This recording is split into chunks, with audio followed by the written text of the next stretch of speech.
Pascal Fioretto nous a donné rendez-vous dans sa librairie de quartier pour 3 raisons. Parce qu'il avait les clés, parce qu'on peut y boire un coup en fin de journée et qu'on y trouve de la littérature sérieuse comme Marcel Proust.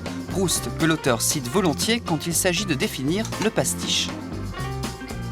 Proust disait « c'est une critique littéraire de l'intérieur et en action ».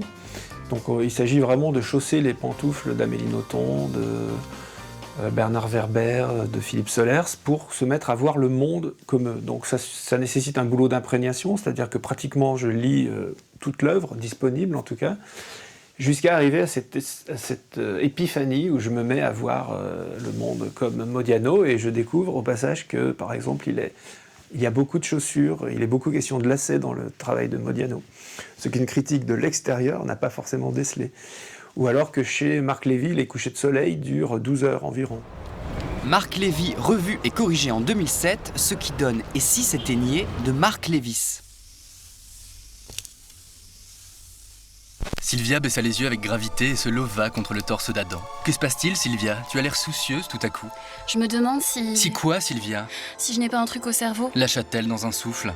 Je comprends, dit Adam avec une tendresse infinie. Tu veux que je vérifie, c'est ça? Oh Adam, si tu pouvais, ce serait... Si ça peut te rassurer, je vais le faire. Mike a toujours son scanner dans son bureau? Bien sûr, il passe des heures à l'astiquer, alors que moi... Je sais, Sylvia, je sais. Suis-moi. J'ai utilisé un dialogue qui est archétypal chez Lévy. Le soleil couchant est interminable, la tendresse est infinie, et l'amitié virile.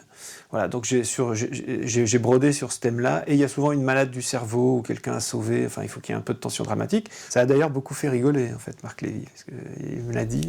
Voilà un exemple d'auteurs qui ont pris ça plutôt bien.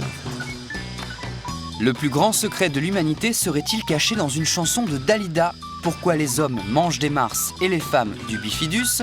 Comment j'ai été congelé, tsunamisé, élevé par les loups?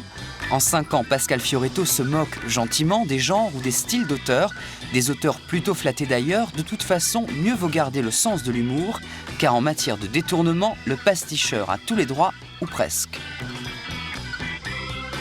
Le droit français est assez confortable pour les pasticheurs et les parodieurs, c'est-à-dire qu'il y a une clause qui s'appelle l'exception de parodie, et qui permet donc d'utiliser l'univers des auteurs et la référence claire à l'auteur en question.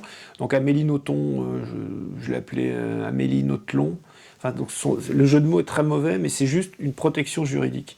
En revanche, c'est dans le titre de son ouvrage prétendu, que j'ai appelé ça « Hygiène des tubes et tout le tremblement », où là, on doit retrouver l'univers d'Amélie Nothomb, en fait. Avant de partir, Pascal Fioretto nous a donné 2 précisions de taille. Primo, il est ingénieur chimiste et c'est son esprit d'analyse et de synthèse qui lui ont permis d'être pasticheur. Deuxio, être drôle, ça ne se commande pas, du moins lors d'une interview. Guy Bedos disait « Je suis jamais drôle dans les dîners en ville parce que ça me rappelle le bureau. Je suis pas censé avoir sa verbe, moi je suis censé être bon à l'écrit mais pas à l'oral. Donc j'ai déjà pas cette pression-là. Qui est le vrai Pascal F Encore tranché, quoi.